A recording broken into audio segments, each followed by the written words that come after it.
Boa noite. Será possível delinear a fisionomia e o ideário do cinema brasileiro? Expressar em imagens a alma e o corpo do Brasil? Materializar em fotogramas nossa nacionalidade? A história constitui sempre a relação entre um presente e um passado. Para compreender a história da nossa cinematografia e entrever seu futuro, nada mais apropriado do que rever imagens de seus momentos de triunfo. Entre a extrema descontinuidade de produção, a pobreza dos seus recursos materiais e a dispersão da criação, houve saltos impressionantes. A partir de agora, vocês verão uma dessas histórias vencedoras do nosso cinema, a do cineasta Anselmo Duarte.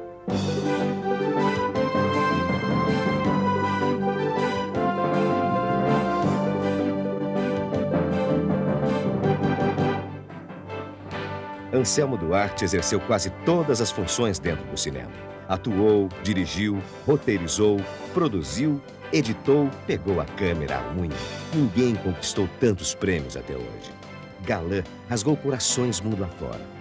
Diretor, mesmo antes que a TV dominasse os lares do país, brincava em cima dela, com um filme absolutamente certo, em plena euforia dos anos JK.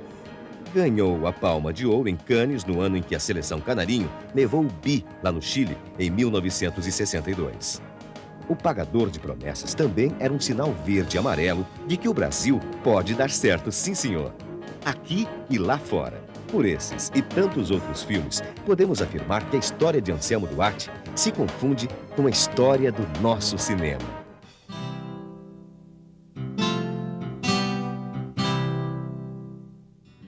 Ninguém nasce em Salto impunemente. Firmíssimo, aos 82 anos e 46 filmes depois, Anselmo Duarte tem a cara que merece. Podia ter sido operário na fábrica de tecidos da boa e velha italianada, que colonizou a região há mais de 100 anos, como duas de suas irmãs. Foi uma vida dura, não foi fácil. E a mamãe, como uma heroína, ela acabou de criar 8 filhos sozinha. Mas o caçula dos 8 filhos de Dona Olímpia Duarte e do português José Augusto Bento, que largou a família para tentar a vida no Paraná, armou a independência ainda de calça curta. Eu me tornei um bom engraxate, né? Então tinha uma boa freguesia na cidade. O Rucinho deixava aquele sapato lustroso e tal. Dona Olímpia, exímia costureira, desejava para Anselmo uma profissão que andasse bem vestido. Eu fui pedir emprego no barbeiro, que era o famoso barbeiro, o seu Afonso Carola. E ele falou, tá bem, cara, traz o jalequinho branco. Mamãe costureira, ela mesmo fez. Mas num dia qualquer, aparece o todo-poderoso delegado para se barbear. E Anselmo, num só golpe, dá um gigantesco salto para a fama. Quando levantei o nariz dele, mandei a navalha assim, pá, e dei um talho nele aqui. Porque a navalha entrou muito de pé. E o delegado falou, não mexe em mim. Ficou nervoso. E ele era machão, não mexe em mim. Ele começou, ele vai acabar. Você vai terminar essa barba aqui. Eu disse, é lógico. Agora eu corto de uma vez. Todo mundo que odiava o delegado dizia assim. Então corria o boato, dizia assim. Você já sabe da última, que é o Rucinho deu um taio. Ele deu um taio na boca do delegado. O folclore em torno do garoto aumentava noite a noite. Anselmo ia pegar a carne no açougue de madrugada, em largas passadas para driblar o frio. Aquele vulto branco de perna longa, pulando, dando saltos. Aí passaram a me chamar de Russo Louco. Mas a alegria mesmo era brincar de cinema. Aquelas gravuras num baldinho, numa baciazinha com água, né? Aí eu pegava e colocava assim na tela. Apertava a mão e pegava uma lamparina e fazia movimento atrás.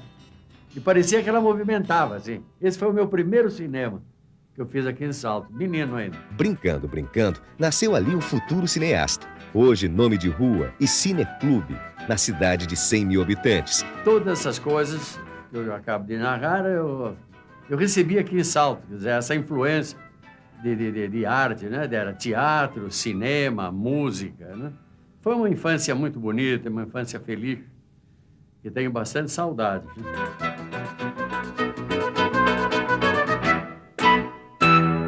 Salto ficou pequena demais. Aos 14 anos, mudou-se para São Paulo. Queria aprender a dançar para vencer a timidez na cidade grande. Maior vergonha também, porque lá o professor era homem. Primeiro você vai aprender como dama. Eu falei, então não vou aprender a dançar nunca. Grande boêmio, né? Tanto que nós apelidamos ele de Boêmio Anselmo, né? Era um jeito que queria viver a vida intensamente, né? Eu dizia para ele, mas também com essa cara na minha frente, eu tenho que errar. Digo, bota uma mulher aqui para dançar, para me ensinar, né? Anselmo acabou encontrando sua parceira. Aí eu dançava nos clubes em São Paulo, paravam, né? Todo mundo parava, ficava olhando e tal. Eu falava, por que você não dança profissionalmente? Porque eu tinha uma partner maravilhosa, era a Lolita, né? Viram um anúncio. Orson Welles estava filmando É Tudo Verdade no Rio, precisava de dançarinos profissionais. E lá se foi a dupla, tentar a sorte no Cassino da Urca, onde rolavam parte das filmagens. Eu fazia o papel de carioca, vestido de carioca, dançando machixe. E eu de olho na câmera lá, né? O Rio de Getúlio Vargas, a capital federal, reservava 1000 surpresas para o inocente bailarino. A Lolita, ela começou a jogar na roleta. E o Orson Welles se apaixonou por ela, da filmagem. Achou ela linda. Eu ia buscá-la. E ele ficava louco, ele bebia muito, ficava lá jogando tudo lá. Um cara que merece o ciúme de Orson Welles merece um lugar ao sol na cidade. Esse lugar não era Copacabana, mas o Beco dos Aflitos, no centro da cidade. Só que se uma pessoa que eu conhecia logo nos primeiros dias do Rio foi o Jorge Doria. Então nós nos encontrávamos na Brasileira e ali então papeávamos. Ninguém fazia despesa. Ninguém bebia nem comia nada. Se quiser tomar uísque, pede para todo mundo. Se quiser tomar champanhe, pede para todo mundo. Só tinha duro, tinha muito mais duro do que rico ali, né? Para Anselmo Duarte e Jorge Doria, de tradicional família carioca, tudo era diversão. Por aí, 42, 43. Foi quando eu conheci Anselmo. Um menino, né, com 24 anos, comprido, alto, magro, bonito. Ele sabia tudo do Rio, né? Ele descobriu que nos estúdios da Cinédia, que era da Carmen Santos, estavam filmando um filme chamado assim, Confidência Mineira. Vamos lá, que tem muita garota lá. E a gente tem lanche, e tem as garotas, e a gente vê a filmagem. E foi com esse espírito que eles apareceram como figurantes em Inconfidência Mineira. Aí eu conheci duas grandes figuras do cinema ali. Diretor de fotografia e cameraman do filme Limite. Era o Edgar Brasil. E o assistente da Carmen Santos era o Watson Macedo, que depois passou a ser o rei da chanchada e tal. Foi a primeira vez que o Macedo me dirigiu. Ele dizia, presta atenção, ela está tocando o cravo. Agora achou bonito. Agora ri, sorri, aplaude. A Carmen Santos falou assim, nasceu um artista. De fato, com quase 1,90 m, o poder da beleza e inteligência em comum, Anselmo estava condenado ao sucesso. O divino acaso veio num encontro com o cineasta italiano Alberto Peralisi. Estávamos na confeitaria brasileira quando eu vi o Anselmo Duarte, não sabia nem o nome dele, nem que fosse Anselmo Duarte. E achei que era o tipo ideal para protagonizar o meu filme Querida Susana. Querida Susana, além do próprio Anselmo, lançou mais 2 atrizes. Para esse filme, eu tinha que botar um maiô, remar, eu gastei dinheiro meu no primeiro filme que eu fiz. Mas realmente fizemos o grupinho, fez sucesso, sim, porque eram jovens naturalmente já despontando um talento para a profissão. Bem no fim da Cinédia, Gilda Abreu convidou Anselmo para fazer Pinguinho de Gente. Mas antes mesmo que os 2 filmes fossem lançados, Anselmo já saboreava o sucesso. As pessoas me reconheciam no cinema pelo programa. Eu ia no Cine Palácio, eu frequentava o Cine Palácio ali no Cinelândia, e ali que tinha aqueles programas. Antes de aparecer nas telas brasileiras, Anselmo já estava de malas prontas para atuar na máquina azeitada do cinema argentino, onde ficou mais de 1 ano. Na Argentina tinha 8 estúdios grandes de cinema. Então era uma lei que os lucros excedentes de tanto dos cassinos tinha que aplicar no cinema argentino. E que lei fantástica. Aí eu voltei para o Brasil e eu fui contratado pela Atlântida. Aí que eu entrei na Atlântida.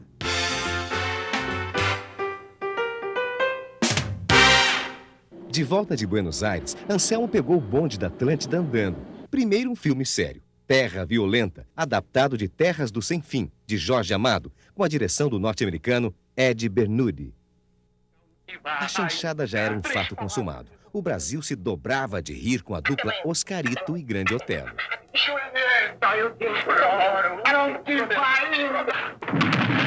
Mas faltava uma dupla romântica no menu do estúdio. Anselmo Duarte e Eliana vieram preencher essa lacuna. Faltava ainda um vilão de peso. E eu que levei o Lil Goy para Atlântida. Eu conheci ele da Cinelândia. Era misterioso, aquele olhão. Falei, esses olhos são fotogênicos. O prato que Watson Macedo consagrou estava completo. Tinha agora todos os ingredientes para o melhor filme dessa super safra. E o melhor, Macedo pediu para Anselmo meter a mão em tudo, inclusive nos números musicais. Letra, que é minha, que o Brasil inteiro cantou, ninguém sabe que eu fiz a letra. Aí eu falei, amor, meu amor, vou partir. Saudade desse você tem, é triste a toda separação. O galã também fez uma música singela, na medida para a voz e o acordeão brejeiros de Adelaide Chioso, num clima de campo holandês. Amanhece e anoitece, por essa estrada eu vou, pedalando, buscar o meu amor. Imenso sucesso, eu me tornei famoso da noite para o dia. Foi um filme que eu me diverti bastante, né? E daí eu comecei a aprender a montagem. Foram 6 filmes de Anselmo na Atlântida, alguns fora das deliciosas chanchadas, como o premiadíssimo drama A Sombra da Outra, em que Eliana faz uma moça com dupla personalidade. Eu ia correndo e entrava naquelas filas que perdiam de vista, que foi o grande momento do público de cinema no Brasil. Nunca, jamais vão bater o recorde dos filmes da Atlântida. Nesta época, já separado de sua primeira mulher, Mirtes Rupert, Anselmo conhece a atriz Ilka Soares. Nós fizemos um filme chamado Maior que o Ódio, dirigido pelo Zé Carlos Burle, que era um drama. Era comigo, ele e o Jorge Doria. No refeitório, na hora de intervalo, na hora de almoço e tal, começávamos a perceber o flerte, o namoro da Ilka com Anselmo. Foi muito rápido e em 4 meses nós nos casamos. Enquanto isso, em São Paulo, na virada dos anos 50, estava sendo erguida uma fábrica de imagens em São Bernardo do Campo, a Companhia Cinematográfica Vera Cruz. Logo veio o convite. Duarte, feliz na Atlântida, e a conselho de Luiz Severiano Ribeiro Júnior, pediu uma fábula para Vera Cruz não topar, mas ela topou. Tinha carro, chofer, tinha apartamento na cidade, tudo por conta da Vera Cruz. Era uma vida de astro, de Hollywood. O Dr. Franco Zampari disse, senhor Duarte, eu estou informado que o senhor na Atlântida mexe em tudo. Nós precisamos de um ator popular aqui para fazer filmes populares. E eu quero que o senhor seja apenas ator. Mas logo de cara, quando enrolaram umas filmagens de Tico Tico no Fubá, a mais cara produção da Vera Cruz, o diretor italiano Adolfo Celli, com vasta experiência no teatro, mas marinheiro de primeira viagem no cinema, chamou o ator para um papo amigo. Ele falou, você poderia, para a gente acabar esse filme, está em 8 meses já de filmagem, para acabar depressa, era o fim do filme. Eu agradeceria. Então eu falei, tá bem. Mas não fala para o Zampari, né? Eu levei o script para casa e reestruturei todo o final. E assim, em grande estilo, veio o primeiro sucesso de público da Vera Cruz. Não era um filme para festival, mas representou o Brasil em Cannes. Sabe bem o que está dizendo? Sei perfeitamente. Será que você queria que eu caísse de joelhos pedindo a você para ficar? Eu gosto cada vez mais. O Tico Tico, hoje em dia, eu considero um bom filme que eu fiz. O melhor. Em 1952, Anselmo Duarte contracena de novo com Tânia Carreiro, no filme Apassionata, de Fernando de Barros. No mesmo ano, a excêntrica e sensual Leonor Amar faz a esposa de Anselmo no filme Veneno. Deram um cheque para ela, lá de 50 mil reais. Ela pegou, chamou lá o secretário, vai fazer aquelas compras que eu falei. Ela comprou 50 mil reais de roupa de baixo, só. Com o dinheiro que ela ganhava para fazer o filme, né? Espera um pouco, vou tirar o vestido. Não deixa. Mas vai ficar toda amarrotada, eu só tenho esse. No filme Sim a Moça, dirigido por Tom Penny, Anselmo faz o papel de um advogado abolicionista ao lado de Eliane Lage. assunto me agradava, me interessava, aquele problema, de delatar aquele problema social. Perseguidos e acuados como feras, foram caçados e trucidados pelo crime de não acreditarem mais na justiça e na misericórdia da gente que lhes roubou a liberdade. Todo mundo tinha muita esperança. O cinema nascia, a Veracruz era virando uma indústria de cinema. Baseada em sucessos fulminantes como Sim a Moça e O Cangaceiro, a Veracruz proporcionava uma vida hollywoodiana para suas estrelas. Me lembro da casa em que ele morava em São Paulo, o tempo que ele estava na Veracruz. Eu ia namorar Anselmo de longe, ver se enxergava Anselmo e Ilka Soares. Eram figuras assim, sabe, transcendentais. E eu me apaixonei perdidamente, porque ele realmente era um homem lindo, muito sedutor. E eu também era linda e sedutora, então foi o casal perfeito, deu manchete de jornal. Nós viajávamos, nós estávamos em Hollywood. A Veracruz se tornou um estilo de vida. A própria sociedade paulistana não resistiu. A vida de São Paulo era muito engraçada nessa época, porque havia uma coisa chamada Nick Bar. O nome veio de uma peça de teatro, Nick Bar, que foi levado no TBC. Começaram a prestigiar os artistas de cinema e teatro por causa da Veracruz. O bom boêmio que era, né? Vivia toda a noite no Nick Bar. Ele, a partir das ideias, quando começava a desenvolver uma ideia, um roteiro, realmente ele se dedicava de corpo e alma a isso. Agora, eu não sei como é que ele conseguia, porque ele trabalhava muito e fazia boemia também. Com a maior concentração de estrelas de todas as áreas do cinema brasileiro por centímetro quadrado, ninguém entendeu direito por que a Veracruz faliu, depois de uma sequência de obras-primas. Os filmes ficavam caros demais. Gastava-se tempo, gastava-se muito negativo. No próximo segmento, um cineasta ao redor do mundo. A estreia com sucesso na direção. A vida na Europa e a surpresa em Cannes, maior festival de cinema do mundo.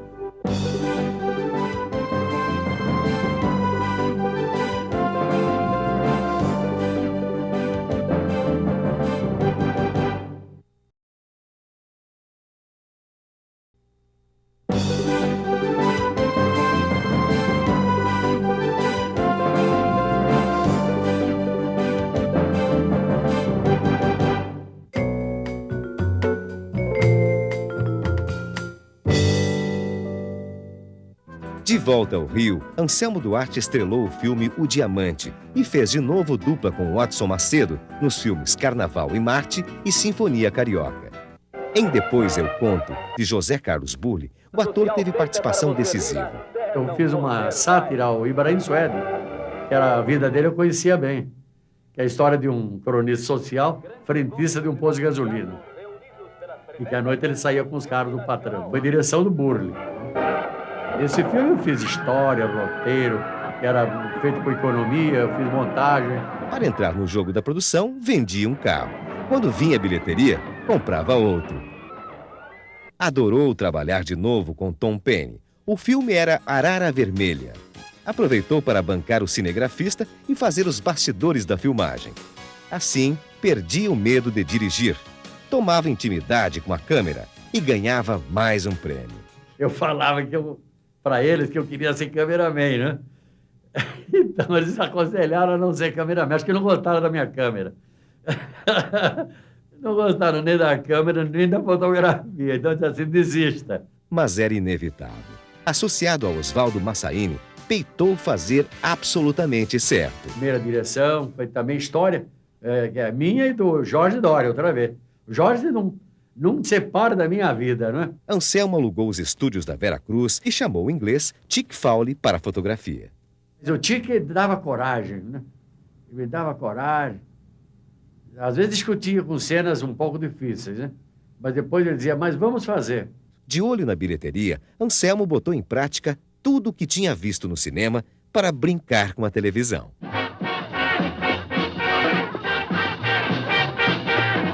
O filme saiu e tinha de tudo no filme. O filme era um problema social também, porque o herói, o protagonista, que eu fazia o protagonista também, era um linotipista pobre.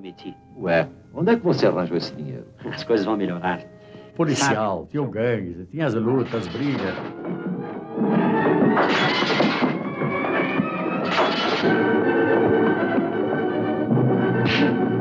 filme tinha de tudo, só não tinha futebol. Beijo do céu para livrar-nos das aflições da dor.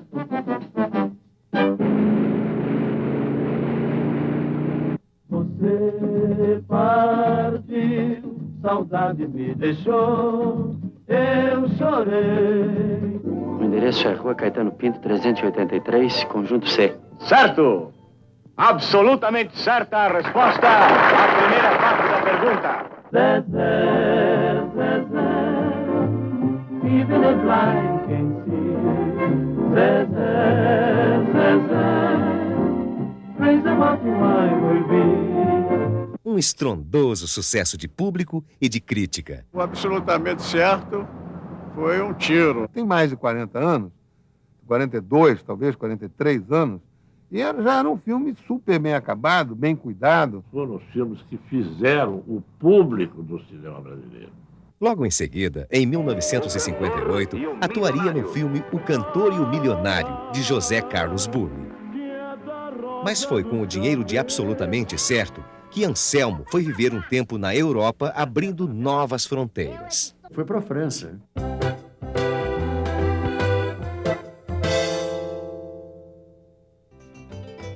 Primeira parada, Portugal.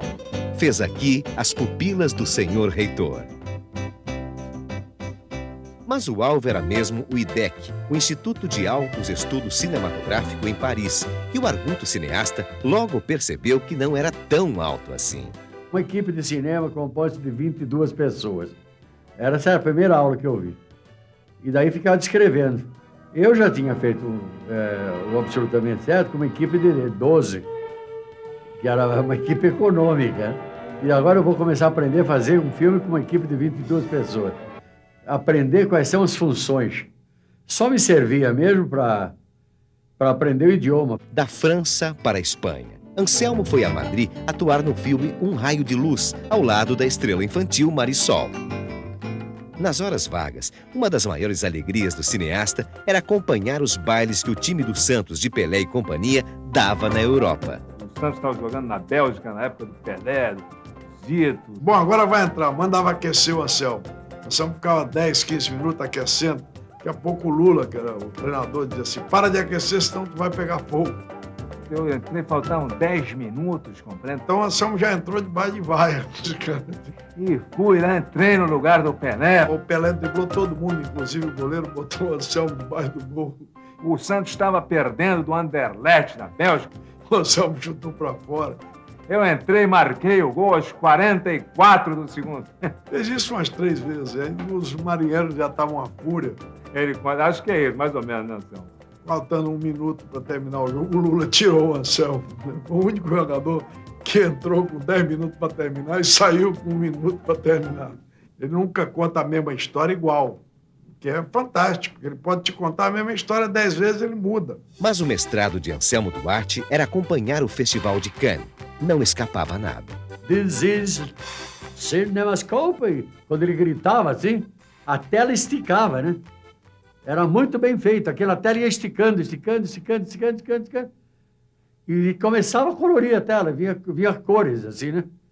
Foi a maior vaia que eu já assisti na minha vida. De clássico em clássico, de sacada em sacada, percebeu o que se chama tendência quando viu cartazes enormes nos postes de Cannes, anunciando a atração norte-americana do ano seguinte, King of the Kings, o Rei dos Reis, com 70 mil figurantes. Eu tenho uma história que chama-se O Mensageiro Messias.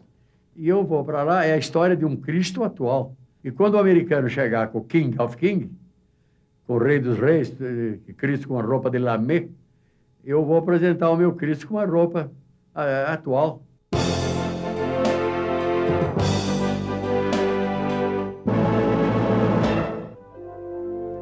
Messias Mensageiro ia bem, mas Anselmo deixou o roteiro de lado, ao ver uma peça do jovem dramaturgo Dias Gomes no Teatro Brasileiro de Comédia. O pagador de promessas era tudo o que ele pensava, e muito mais. A compra dos direitos não foi fácil. Meu Deus, Anselmo que vai dirigir, o que é que vai sair disto? Como é que... Os primeiros contatos do Anselmo também com o Dias Gomes foram umas coisas um pouco complicadas. E o Anselmo se interessou demais pelo texto queria fazer o filme, mas o Dias Gomes relutava em dar para o Anselmo. Era um pouco do preconceito, sabe? Ah, não, é apenas um galã. Anselmo leu e releu a peça. Fez algumas modificações. Para o elenco, Anselmo pensava em Odete Lara, que tinha brilhado em Absolutamente Certo.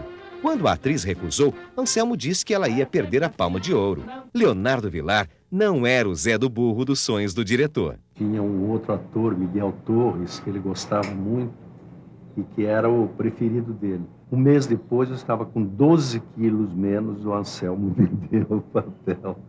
Leonardo Vilar fazia aqui a estreia no telão. Outro lançamento era o de Glória Menezes. Você sabe o que ele fazia comigo? Ele não queria meu cabelo arrumado. Então eu lavava a cabeça, se o cabelo estava meio arrumado, ele fazia assim, ó. Passava a mão na terra e passava a mão no meu cabelo. Para o cabelo ficar de uma tabaroa. Outras soluções vinham ao sabor do acaso. Não sei por que motivo o ator não foi. E aí ele foi me procurar lá no... indicado por alguém que me indicou, acho que o próprio Geraldo Godoy, que era colega nosso. A prata da casa era vital para a produção, que botou anúncio em jornal convocando figurantes. Estava muito à vontade, estava na minha terra, estava na Bahia, quer dizer, o filme que ele estava fazendo, estava propondo, né, que era o Pagador de Promessa, tinha muito a ver com o meu universo.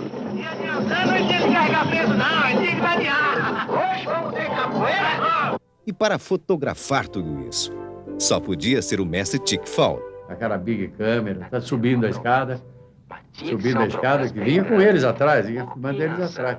E o pessoal tirando os trilhos que ficavam lá no fundo, assim, uma correria, né? Foi então que eu me lembrei que em Ansé, Santa Bárbara, e prometi que se Nicolau ficasse bom, eu levava uma cruz de madeira da minha roça até a igreja dela, no dia de sua festa. Fazendo uma aquelas correções, inclusive aquela cena que vira tudo aqui, e ele na correção do Paralá, e rindo, ele sempre ria e tal, né?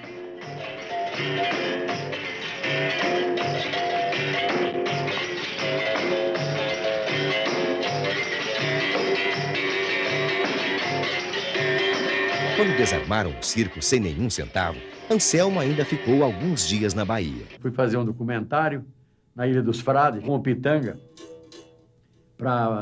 que era para o Departamento de Turismo da Bahia, para pagar o hotel. Então todo mundo falava, poxa, superprodução do Anselmo. Ninguém está sabendo dessas coisas. Dona Elza, mãe de santo que participou das filmagens, também deu uma mãozinha. Leva esse pó que já está preparado, benzido. Se você perceber que é inimigo seu, contra o Brasil, contra o seu filme, contra você, quando ele virar, você pega o pozinho, né, e joga um pozinho nas costas dele. 6 filmes estavam na seleção para o Festival de Cannes. Entre eles, Os Cafajestes, de Rui Guerra. O Pagador de Promessas foi o selecionado e Anselmo fez as malas para a França sem ver a cópia final. Um dado inquietante para quem participaria do festival mais concorrido de todos os tempos. O tal de Ettore Manni, funcionário, né, da Unitalia, né? Ele dizia, ma ragazzo, io sono italiano, é filme deitado in Itália. E tinha o Pietro Germi com Divórcio Italiana, tinha Mondo Cane de Jacopetti, Eclipse de Antonioni. Ele disse, este ano nós temos a seleção italiana. Você já viu o filme do Buñuel? Isso são fluidos que vai atrapalhar meu filme.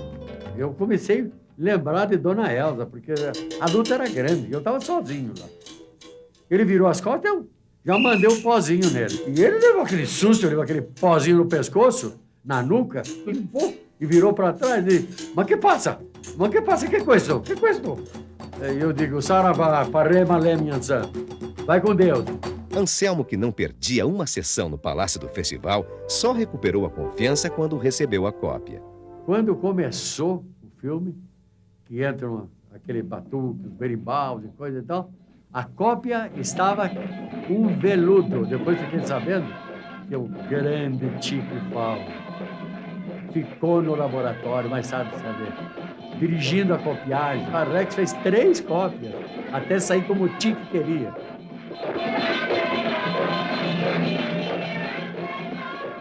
Na exibição matutina, pouca gente compareceu, mas o Pagador foi unanimidade. Então suscitou um interesse assim neles. Começou a prender a atenção e foi indo. Quando terminou o filme, aquele cinema vazio, Esses correspondentes todos levantaram. Daí foi esquerda e direita, todos aplaudindo. O mesmo aconteceu com o grande público e o júri na sessão de gala. Cinema superlotado. As pessoas de pé nas paredes, pessoas sentadas nos corredores. E foi uma apoteose. O namoro do Léo com a Santa subindo a escada foi aplaudidíssimo.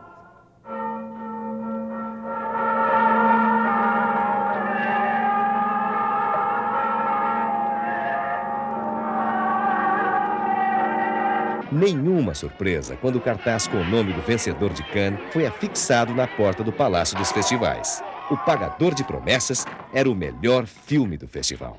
Eles estavam habituados com aqueles prêmios dados à Inglaterra, à Alemanha, que sai tudo formal, se reverenciando. De repente sai aquela turma de parecia de jogo de futebol, né? E eu com a palma de ouro na cabeça. Né? E ele, Brasil, ninguém pode, que é o Brasil, xingando todo mundo, não sei porquê. Tudo para uma grande festa. Mas começou uma comédia de erros. Eu fiz um filme por conta própria, viajei por conta própria. O governo me deu 1 centavo. Quando eu ganhei o prêmio, disse o presidente do Cannes, não tem a bandeira do Brasil, nem a bandeira o consulado mandou. A embaixada em Paris mandou. E Itamaraty disse para dar um coquetel típico de caipirinha. Lá os coquetéis não eram de champanhe francês, de uísque escocês. Eram coquetéis fantásticos. Como é que o Brasil vai dar um coquetel de caipirinha aqui, né? Todo mundo amassando limão e botando cachaça. Ia matar todo mundo e acabar com o festival lá, né? Então eu não aceitei. No Porto do Rio, a festa do cinema popular. Foram direto para o Palácio Guanabara, sempre seguidos por uma figura que imitava o Zé do Burro, com cruz e tudo. Quando viu a figura, Carlos Lacerda estranhou. Então ele chegou e disse no meu ouvido, falou assim, quem é esse homem com essa cruz aí? E ele ficou preocupado, ele falou, veja lá o que você vai falar então. Né? E aqui eu trago a Vossa Excelência a cruz do cinema brasileiro. Essa cruz não nos pertence mais.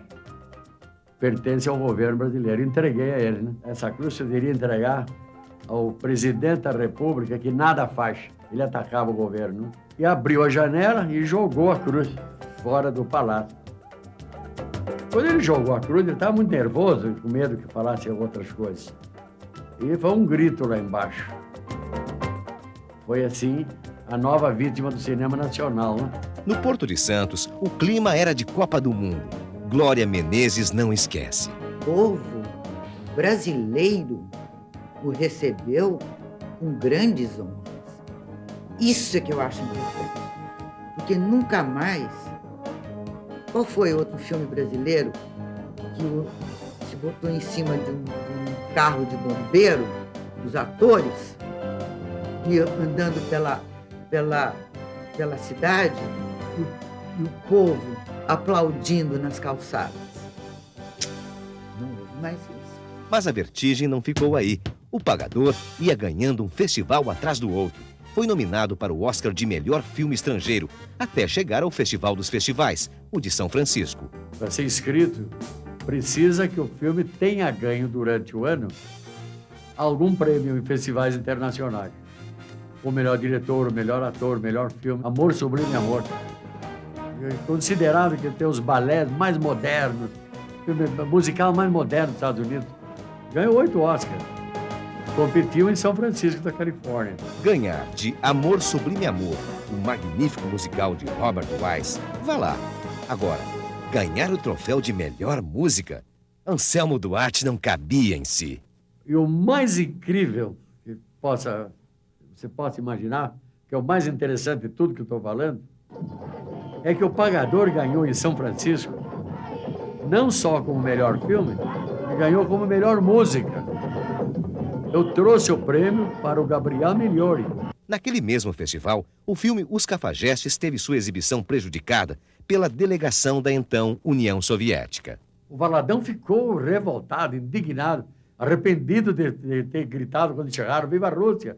Eu disse, os senhores não deveriam ter vindo então ao cinema. E ele virou-se e falou para o outro, Gavariche, é Brasília, filho do trouxa, né? Está a ponto da vida aqui do trouxa, né? Para se vingar dos russos, que não paravam de piar e cocoricar, Anselmo, Jesse Valadão e Sérgio Ricardo se vingaram bonito. Foi uma pena, porque o filme russo era bom, com aquele silêncio, né? Já soltei a galinha, né? Eu soltei a galinha, o Valadão soltou a dele, o Sérgio Ricardo soltou a dele, e foi aquele escândalo, assim, né? Aí era 3,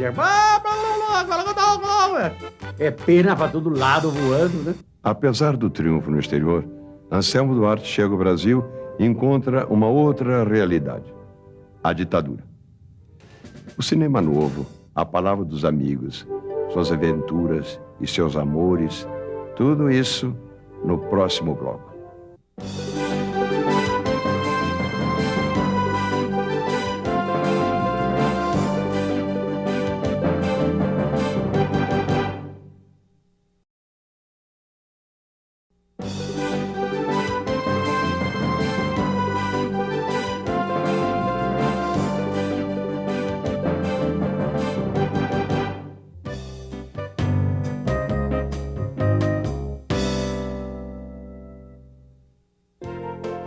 Mal voltou ao Brasil, Anselmo percebeu que existia um outro lado do sucesso. Passou a levar uma saraivada de torpedos do pessoal do chamado Cinema Novo, uma designação que Anselmo não engoliu de nenhuma forma. O Ponte da Discórdia era o restaurante Fiorentina, no Rio de Janeiro. Está aberta a sessão. Não havia um artista, um ator, um produtor que antes de ir para casa não passasse lá. Eu cheguei lá e falei, pessoal, uma notícia, um filme brasileiro vence, ganha o prêmio de crítica, da Crítica Harvard, do Festival de Edimburgo da Escócia. Falei, né? O telegrama da Itamaraty. Todos ficaram eufóricos. Que filme? Eu falei, O Pagador de Promessas. Chega de pagador, chega, tanto prêmio. Faz outro, rapaz. E essa palma de ouro botou um pouquinho de pedra no caminho da turma do Cinema Novo. Nós todos éramos garotos de 23, 24, 22 anos. Qual é o poder que a gente tinha para boicotar um filme? O Anselmo era muito invejado. Ele sofreu muito por causa disso e por causa do talento dele. O Anselmo teve uma reação coisa décima, que disse assim, não, ganhar Paulo é fácil. Difícil é agradar no Fiorentino. Pouco também da intolerância do Cinema Novo para com o Anselmo. Ele ficou muito triste. Eu acho que ele ficou realmente decepcionado. O livro do Glauber Rocha, a revisão crítica do cinema, é que ele faz restrições ao filme, faz restrições. Não foi nunca uma restrição pessoal, ou coisa, mas é uma coisa de crítica de um filme do ponto de vista de um esteta, né? O próprio Glauber escreveu num livro que eu não entendi a mensagem social do Dias Gomes. Ora, como não entendia? E depois, falando pessoalmente com ele, disse, não é porque você é de elite, não sei, eu de elite, e você não conhece minha vida. Eu comecei como engraxate. Eu sou filho de operários. E o partido que você gostaria de ter fundado, eu fundei. Isso disse ao Glauber. Ele disse, eu sou um dos fundadores do Partido Comunista do Rio de Janeiro. Não sou o fundador, não sou ninguém, mas eu sou um dos signatários para que ele pudesse se registrar. Quer dizer, eu posso não ser comunista, mas eu sou um democrata que admite e quer que ele exista aqui. Ele era muito amigo do Glauber, gostava muito do Glauber, o Glauber é dele, mas sempre tinha uma bronca, um negócio qualquer. Um homem muito simples, um homem não psicanalizado, não afeito às questiúnculas, às brigas e ao ciúme da intelectualidade neurótica. Um galã de cinema, do cinema da Atlântida, como é que podia ganhar a Palma de Ouro em Cannes? Quer dizer, isso foi uma bofetada na cara dessas pessoas. Sempre me pareceu um pouco fácil pensar nisso. Claro que a gente tem um pouco faz parte um pouco do caráter brasileiro, esse estigma sobre as pessoas que têm muito sucesso. Eu acho que o Anselmo com certeza sofreu um pouco disso. Mas o Anselmo também sofreu da crise crônica que é a história do cinema brasileiro e, em particular, a dificuldade histórica de realizadores independentes de seguirem carreira. Anselmo era um diretor que conhecia bem o seu ofício, o seu métier. Não era o caso do Cinema Novo. Você é um capial, rapaz, de sardo como eu. Pagador de Promessas, o Glauber ia para lá para filmar, então ficava lá olhando para aprender comigo. Depois foi fazer aqueles negócios lá no Deus do Diabo e tal. Aquilo tudo ele viu lá fazendo lá no Deus do Diabo. no pagador. Falei, mas, pô, é assim mesmo. Os mais novos têm que aprender com...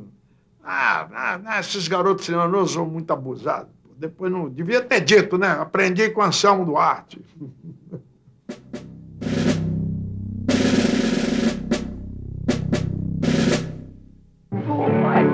Tem gente que gosta de viver perigosamente. Anselmo Duarte, por exemplo. Na esteira do golpe de 1964, adaptou outra peça para o cinema. Desta vez do consagrado Jorge Andrade, Vereda da Salvação, que também projetou o incrível talento de Raul Cortez no cinema. Conhecer o Anselmo já é um choque muito grande, porque o Anselmo tem uma exuberância enorme, tem uma personalidade muito forte. Acrescido todo esse mito que eu já tinha dentro da minha cabeça. O filme tinha todos os ingredientes para não passar pelo crivo da ditadura. Vereda da Salvação era a história do Sem Terra. Não havia esse título Sem Terra, isso surgiu agora. Mas era o Sem Terra da época. É uma tragédia, é uma alucinação. Eu precisaria de uma câmera nervosa, ágil. Para conseguir isso, só via um diretor de fotografia, o argentino Ricardo Aronovitch, que hoje vive na França, trabalhando com a nata do cinema.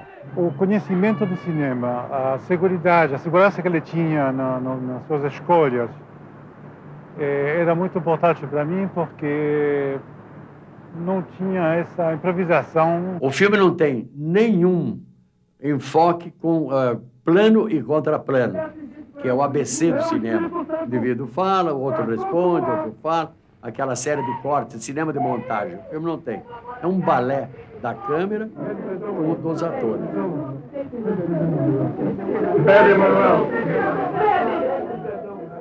Além disso, como ia trabalhar de novo com um mundo de figurantes numa história real, chamou Estênio Garcia, que preparou os atores da peça. No interior, o caboclo mesmo, ele não corta a unha com tesourinha, não existe essa delicadeza. Ele corta a unha com facão, então isso vai mudando o gestual das pessoas.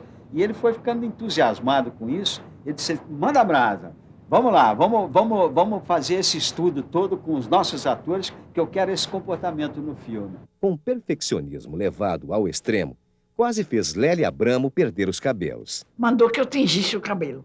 A primeira vez não deu, não decoloriu certo. Ele me obrigou a uma segunda vez. Como não ficou do agrado dele, ele me obrigou a terceira vez. Então aí foi terrível. Pois no resto da filmagem, o cabelo foi caindo. Uma pedreira. Mas o filme pronto, todos sabiam que iam para Cannes automaticamente, sem qualquer protocolo. Aí começou uma queda de braço com Itamaraty, que selecionou Noite Vazia de Walter Hugo Cury para o festival. Anselmo foi lá. Explicou o óbvio para o vice-cônsul Luiz Amado.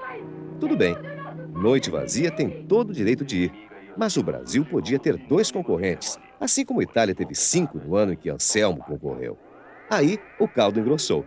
O diplomata carimbou o filme de comunista. Um tal de Luiz Amado, que era um jovem ainda, que estava começando como vice-cônsul, você devia estar preso. Eu disse, por quê? Ele falou, você matou aquela criança e eu me admiro que você não foi preso. Eu disse, eu matei. Ele falou, a mulher, você pagou a mãe da criança? Isso é conversa de um vice-cônsul, imagina. Não havia jogo. Vereda da Salvação não pôde ir a Cannes, mas não perdeu Berlim. No dia da projeção do filme, esse cônsul foi ao palco e disse, o filme que os senhores vão assistir hoje, lá era Wir besessen von Catulet, né? Esse filme, que o diretor já deu entrevista dizendo que é um filme realista, é uma inverdade. Não adiantou. Na reta final, Vereda estava pau a pau com Alphaville, de Jean-Luc Godard. Haveria uma última sessão com os 2 filmes. Tinha um membro do júri do Rio de Janeiro, que era o crítico do Jornal do Brasil. E eu sei que você votou contra, mas o filme provou que não é ruim, porque tem 28 filmes competindo, 28 países. Ele chegou na final, empatado com o Godard. Eu digo, agora o que está em jogo não sou eu, nem o meu filme. No dia em que Alphaville ganhou, um grupo de brasileiros abriu champanhe no Hotel Hilton de Berlim. Venceu Godard. Eles estavam torcendo para Godard. Isso é inacreditável. De molho, Anselmo só voltou às telas em 1967, no caso dos Irmãos Naves, com a direção de Luiz Sérgio Persson. Eu estava convicto do meu papel.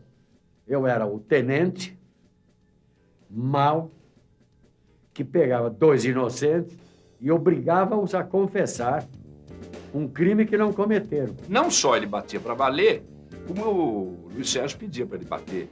E ele não só obedecia, como obedecia com muita convicção e batia muito forte. Ah, não vai confessar? Então tá! Esse tenente, representando a ditadura do momento, daquela época, e sedento para bater na gente. Bem, né? Fala, bem, né? Aí quando ele viu, corta! Quando ele falou assim, eu não vou falar mais, então, desse negócio. E pegou e, olha aqui, como é que eu estou com a barriga. Foi um papel que me deu, assim, os maiores elogios. Vê como é a crítica, né? Acho que adoram o vilão.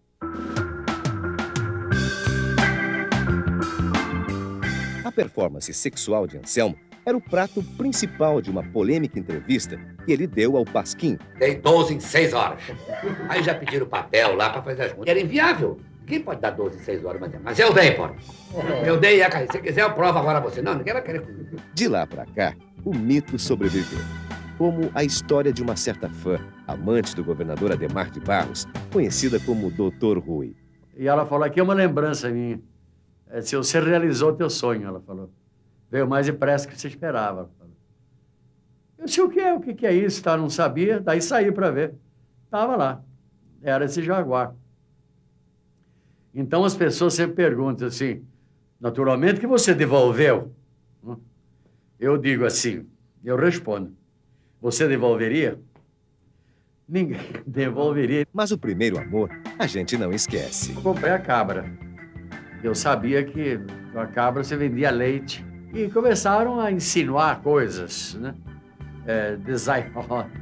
Minha namorada escreveu um bilhete para mim. Ela escreveu, Anselmo, estou envergonhada. Ou eu ou a cabra. E eu peguei o bilhete, virei e escrevi atrás, assim, a cabra. E fui lá e joguei na janela da casa dela. O Anselmo era mulher, né? Ele era danado. E um dia Anselmo Duarte apareceu numa boate ali. Foi uma frisson, uma coisa, todo mundo comentando. Iam muito na boate Cabe. E se não voltassem com mulher, eles ficavam desesperados. Era muito solicitado por mulher. A porta do apartamento onde Anselmo morava, de meia em meia hora tocava a campainha, era uma namorada. Namorávamos muito. Ótimo baixo. A Eliana nós saímos, íamos para Niterói juntos. Ela falou assim, Adelaide, você viu o beijo que Anselmo hoje me deu na cena? Eu falei, eu vi. Assim, falei, olha, então parece verdadeiro. E é pra valer, Adelaide, ele me beija pra valer. Que beijinho doce que ele tem. Depois que beijei ele, nunca mais amei ninguém.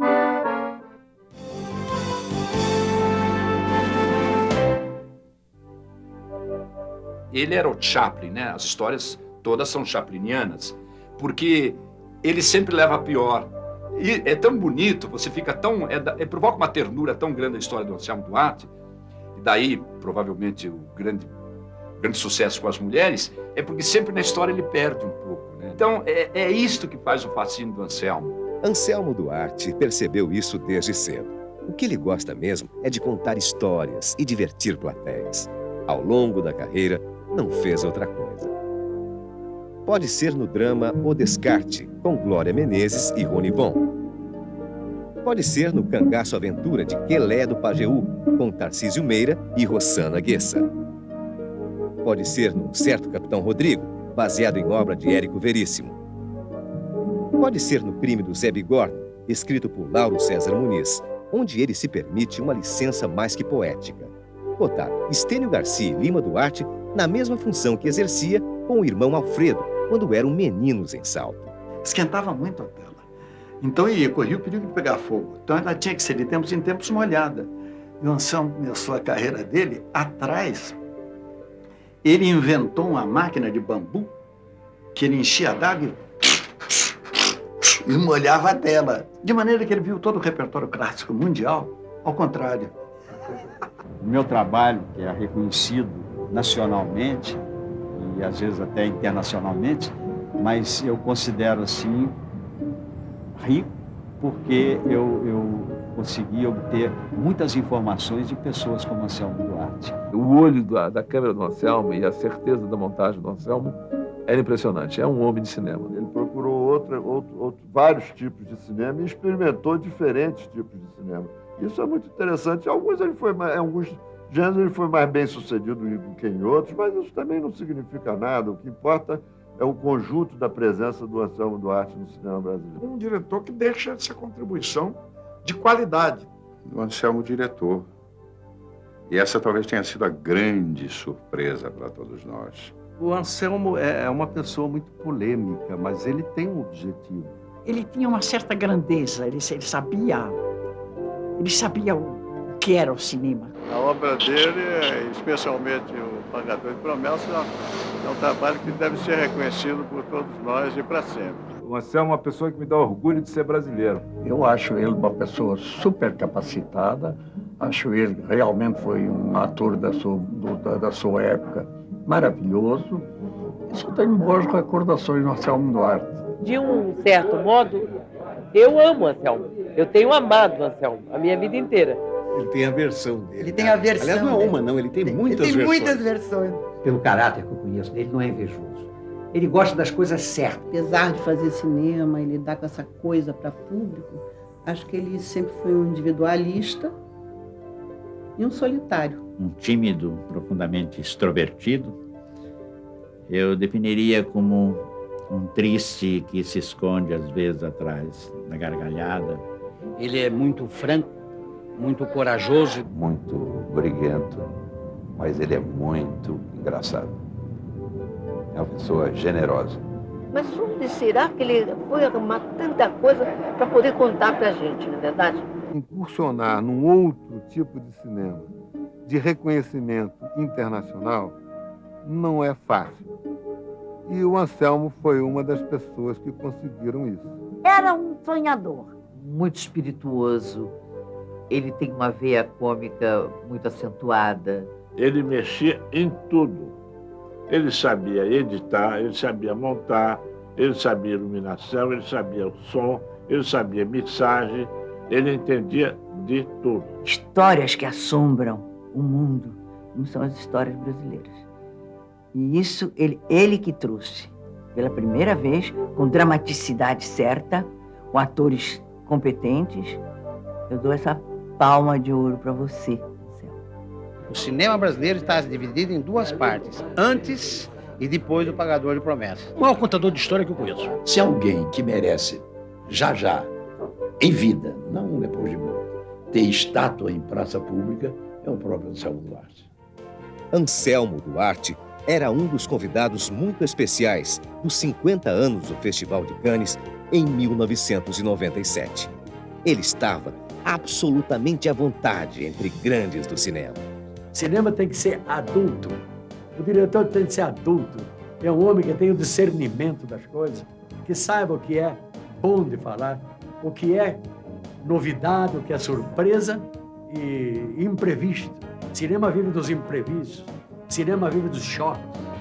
Choques de pensamento, choques de cultura, choques de temperamento. Né? Isso é importante, mostrar, ver a cara do povo, que eu estou dizendo, a cara do Brasil, com seus problemas, e o seu protesto humano ao mundo. O mundo tem que tomar conhecimento que, apesar de toda essa tragédia brasileira, você vê que ainda é um povo alegre, é um povo conformista, é um povo que ainda tem esperança. No século XXI, se um historiador quiser ter uma visão panorâmica do país, sem dúvida, vai recorrer às imagens cinematográficas. Remexendo as prateleiras das cinematecas ou usando tecnologia de ponta, saberá o que, como e para quem foram registrados em 24 quadros por segundo os eventos transcorridos entre as fronteiras da nossa civilização. Anselmo Duarte é parte desta história.